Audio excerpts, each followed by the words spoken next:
first contact, the stars above Earth started to flicker in a strange pattern.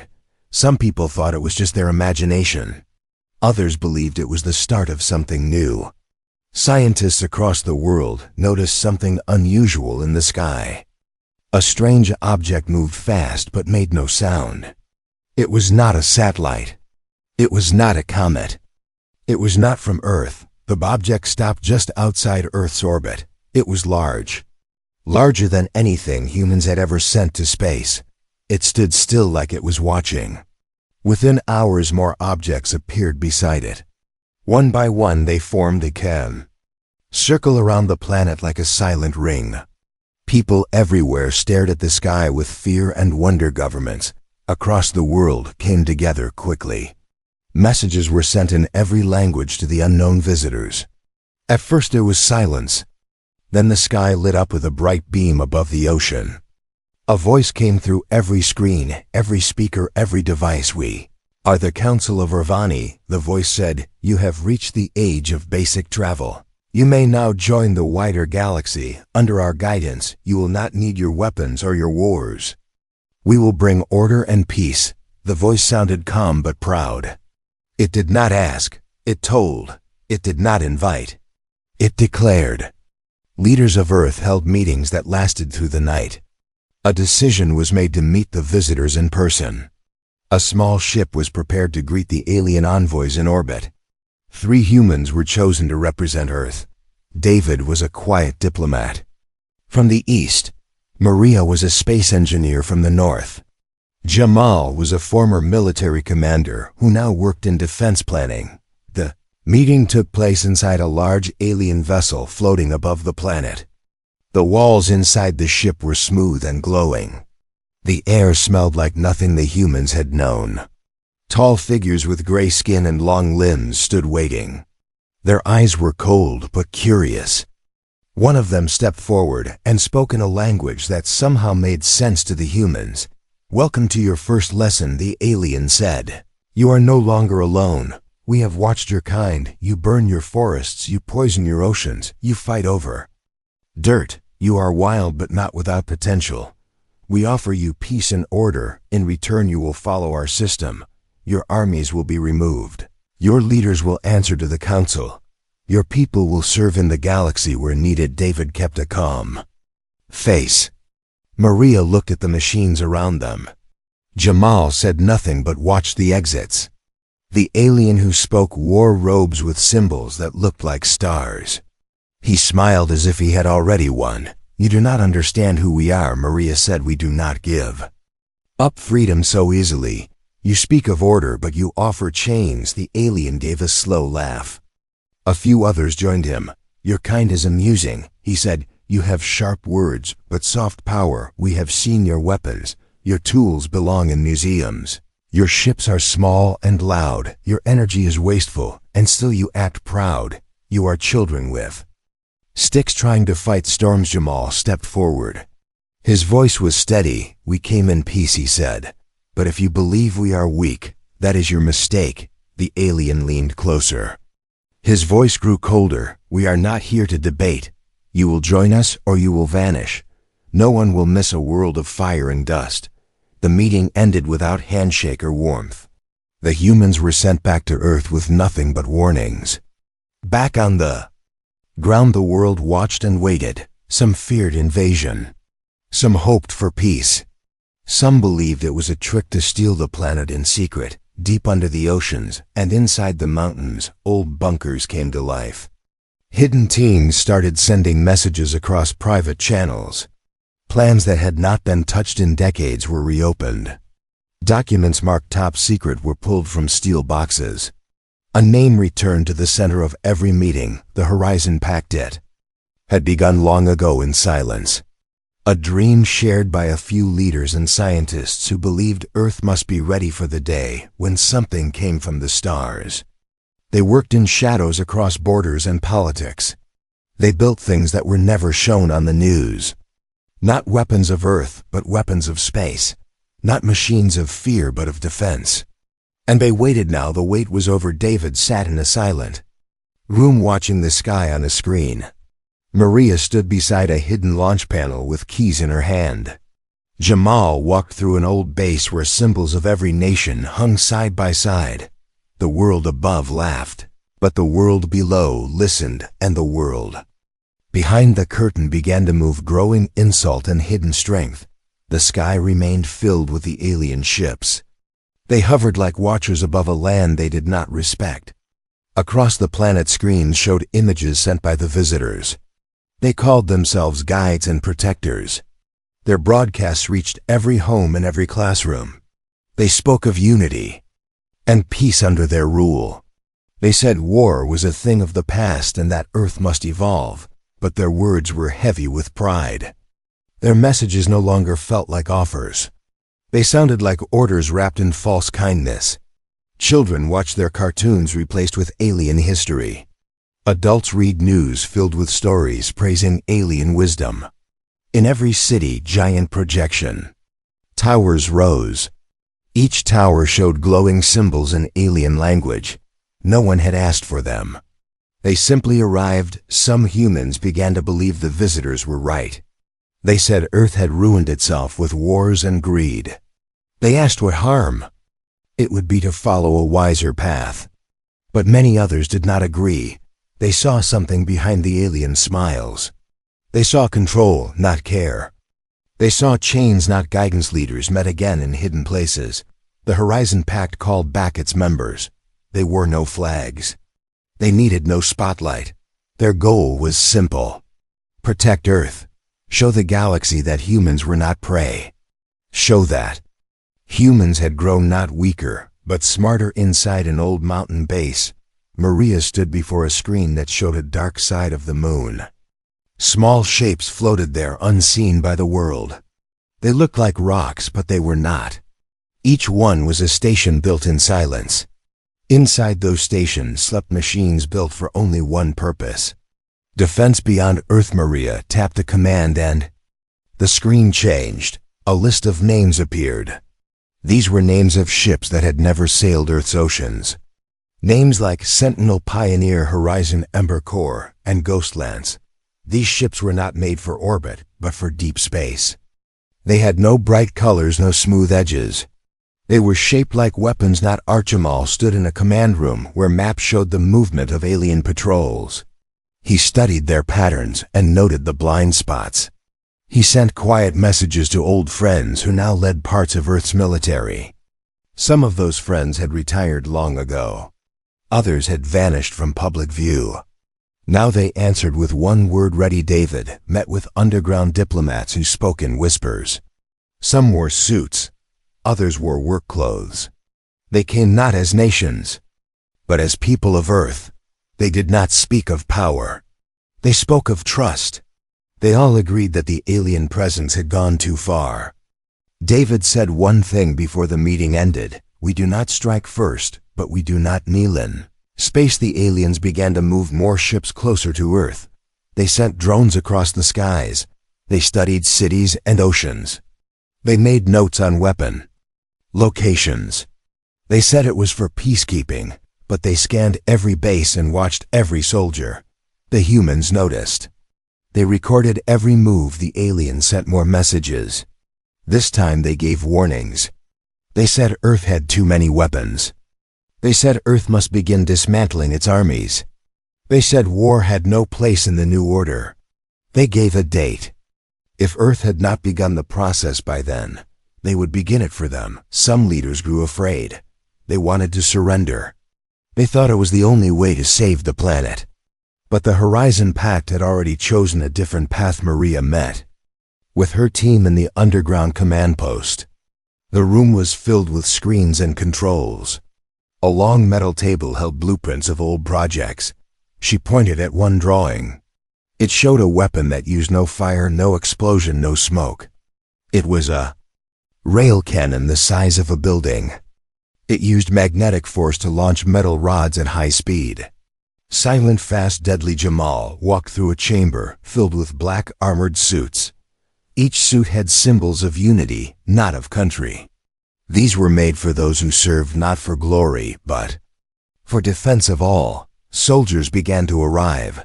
Some came from snowy lands, others from dry deserts. They shook hands in silence and prepared without fanfare. David made contact with secret allies in distant parts of the world. Not all nations were part of the Horizon Pact, but some believed in the same cause. They did not want to be ruled by those who mocked their history. They joined in silence. They offered data networks, launch paths, and voice signals above Earth. The aliens laughed again. One of their commanders sent a message to every human screen. He stood tall with armor of silver and eyes like cold glass. "We gave you a chance," he said. "We gave you time. You wasted both. Now we will take what we must. Your kind has no place in the stars. You are wild, broken, slow. You live in dirt and call it glory. We will show you true light." People watched the message across cities, towns, and villages. Some felt fear. Others felt shame. But far below the ground in hidden chambers, lights turned green. Switches flipped. Codes entered. A signal sent. The sky remained calm. The aliens kept smiling. But deep in space, human ships began to wake. Ultimatum. Alien ships had grown in number. Their formations now circled the planet in layers. They looked like a second sky made of cold steel. From the ground they were visible during the day like strange stars that never moved. People had stopped wondering what they wanted.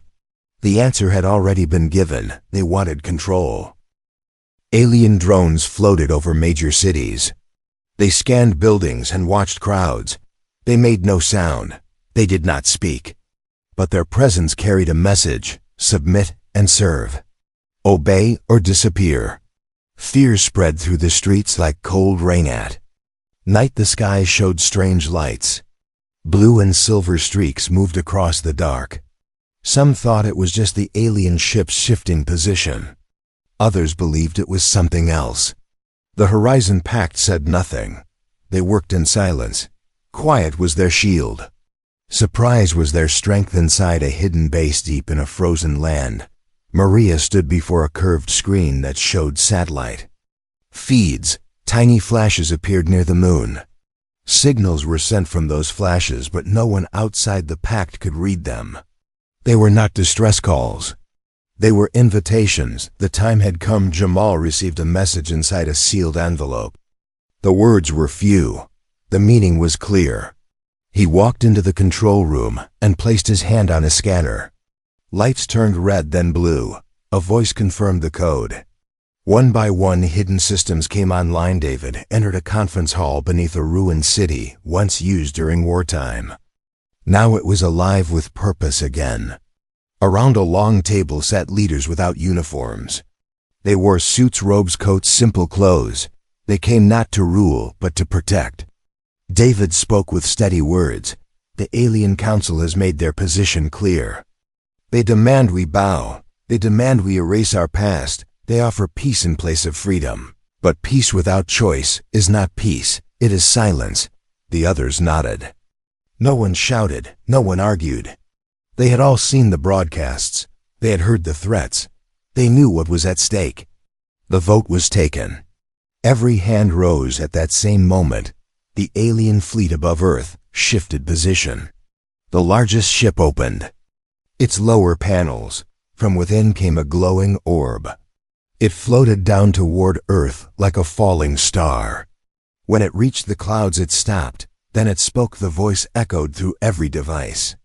The same cold tone. The same pride. This is the final message. You have delayed long enough. You have ignored reason. You have denied truth.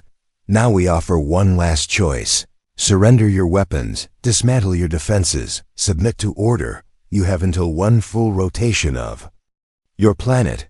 After that, we act without mercy. Across Earth, people watched in silence. Some cried, some held hands. Some stared at the sky with quiet anger. Deep underground, inside a steel chamber, Maria turned to her team. The countdown has begun. High above the Earth, inside a darkened control station orbiting just beyond the moon, a single figure stood before a wide glass panel. The stars stretched in all directions. Below them, Earth spun in quiet beauty. Around them floated ships built by human hands in the shadows of time. Their armor was black. Their names were etched. In Steel Sentinel, Iron Path, Midnight Ray, Glory Strike, Ashkeeper, each one built with patience and purpose. Each one hidden from the eyes of those who watched with pride. Each one ready. Jamal stood at the helm of one such ship. His fingers moved across old controls that responded with new power. Behind him stood pilots trained in silence. Engineers. Born from many lands, soldiers without medals. They spoke no words. They waited. David returned to the surface and stood in front of the alien orb that still hovered above a large city. Around him stood news cameras, drones, and curious watchers. His voice reached every screen. We have heard your offer. We have seen your ships. We understand your demands. But we are not yours. We are not children to be scolded. We are not animals to be caged. We do not bend. Look to your sensors. Look to the stars. Behind you, the alien orb paused. Then it began to glow brighter. The voice returned. You are fools. You bring fire upon yourselves. Your world will end in ash. But the aliens had already looked. Their ships scanned the darkness behind the moon. They saw nothing at first. Then their sensors screamed with new signals. They saw shapes emerging. Dozens of them. Fast, large, armed. Each one cloaked in deep space coating. Each one bearing the flag of Eartha. Signal reached the alien fleet. It came from the lead human ship. This is Sentinel. Earth does not kneel. You may leave or face what you awakened. The alien command ship turned all sensors toward the new arrivals. Their systems tried to measure speed, power, heat signature. The results brought no comfort. These were not relics. These were weapons born for war. Inside, the alien command room officers spoke in confusion. One shouted. Another called for a retreat. The commander stared at the data in silence. The humans had hidden an entire fleet. And now it stood between them, and Earth. Maria sent a signal from the mountain base. It reached every hidden satellite, every ship, every shield drone. The signal carried one word: rise. The hidden weapons of Earth began to move. From under the oceans, massive platforms emerged. From old mountains, cannons rose. From black skies, drones launched. The aliens had given a deadline, but Earth had already answered. The turnspace above Earth had changed. What once looked like a silent cage of alien ships now became a battlefield of light and movement. Human warships came into view one by one from the far side of the moon. They moved without sound, but carried purpose in every motion. Their shapes were sharp, their armor black and scarred. Each one had waited for this moment. The alien commanders stared at the human fleet with disbelief. Their sensors picked up heat trails, weapon signatures, and energy spikes that should not exist on a world they had called primitive. They had studied Earth's surface, but never its shadow. Now that shadow had come alive on the bridge of the Sentinel. Jamal stood straight. His eyes followed the positions of the enemy ships as data scrolled on the glass before him. Crew members moved like a single mind, calm, fast, focused. Years of hidden training had brought them here in the control center under the mountain. Maria activated the secondary satellites. These were not for communication. They were shields disguised as debris. Now they moved into position between Earth and the alien fleet. Their purpose was to protect, not to run. They absorbed energy and returned it tenfold. David stood in the command chamber beneath the city. He watched the feeds from Earth's defenses. Missile platforms in the oceans began to rise. Rail cannons hidden in deserts unlocked their firing arms. Drones lifted from old aircraft hangars and shot into the sky with silent engines. The world had become a fortress above it all. The alien commander gave the order. Fire. The first blast came from the alien mothership. A blue beam of raw energy tore through space toward the Sentinel. Before it could strike, a dark shield flared around the human ship. The beam spread across the surface like water hitting stone. It faded. The Sentinel remained untouched. Jamal raised a hand and gave his own order.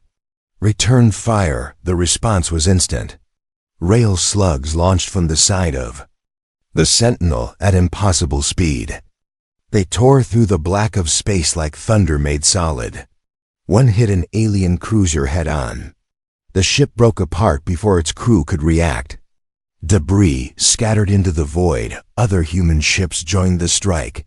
The iron path moved through the enemy line and released a pulse wave that disabled enemy sensors.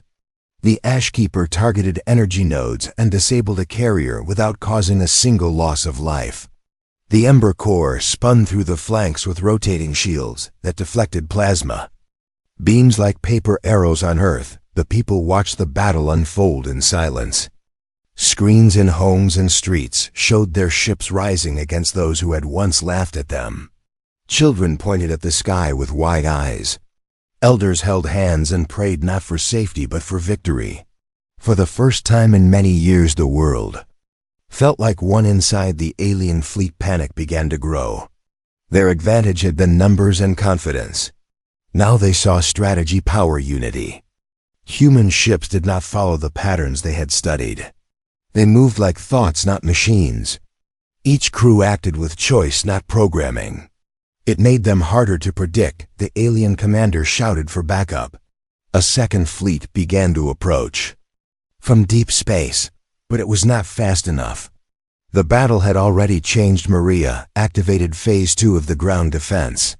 From the base of the ocean, a hidden platform rose with long arms reaching upward. On each arm sat launch bays. Inside each bay rested silent payloads that had never been tested in open war. Now they opened one by one. The weapons rose without noise and vanished into the clouds. Alien drones in Earth's sky tried to stop them. But ground-based rail cannons began to fire with perfect timing. Each shot dropped a drone. One after another, the eyes of the alien fleet were blinded. They no longer saw Earth as a weak, blue planet. Now they saw it as a world on fire with purpose. Jamal gave the order for the outer ships to engage the retreating enemy. No mercy was given, but no waste either.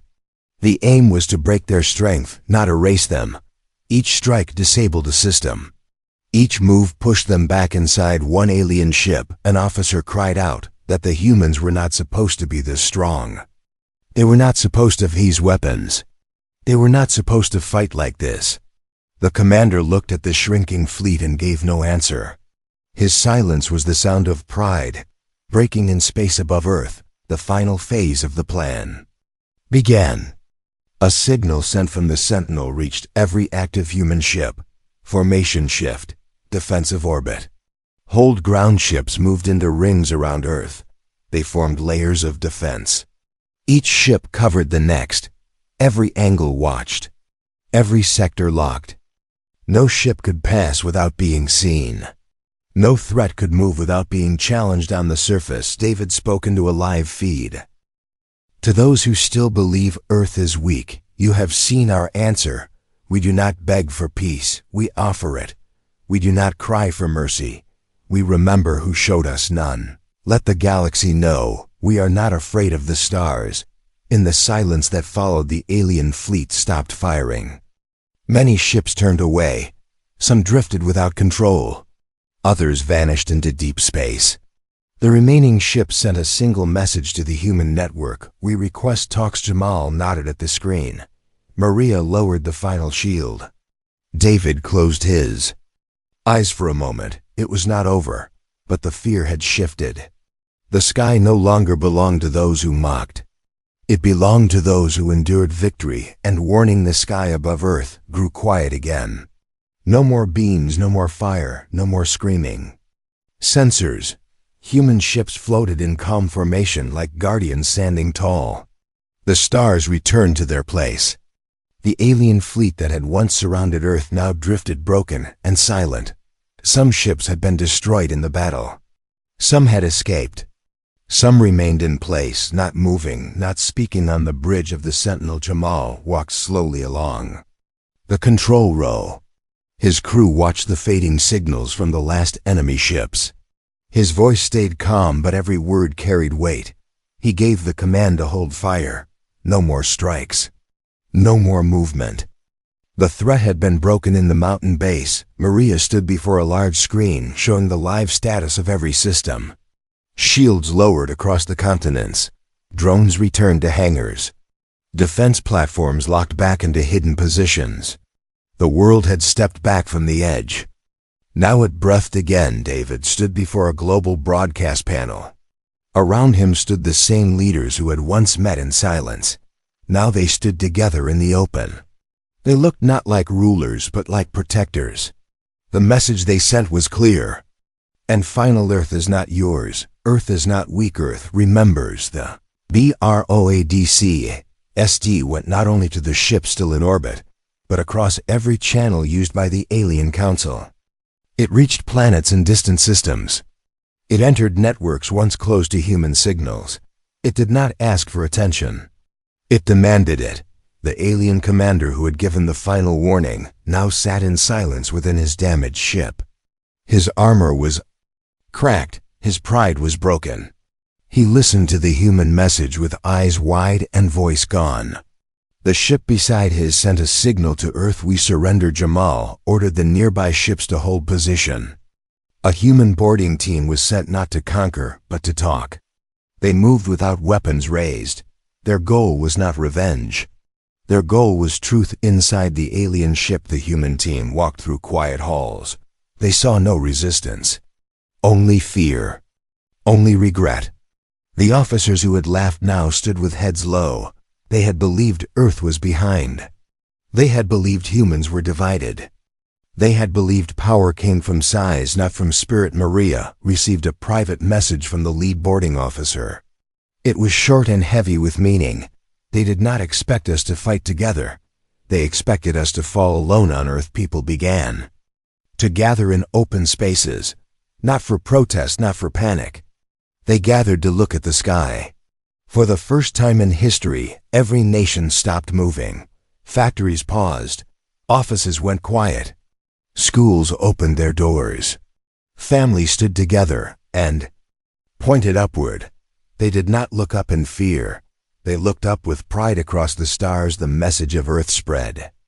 Other species watched in silence. Some had always seen humans as young and foolish.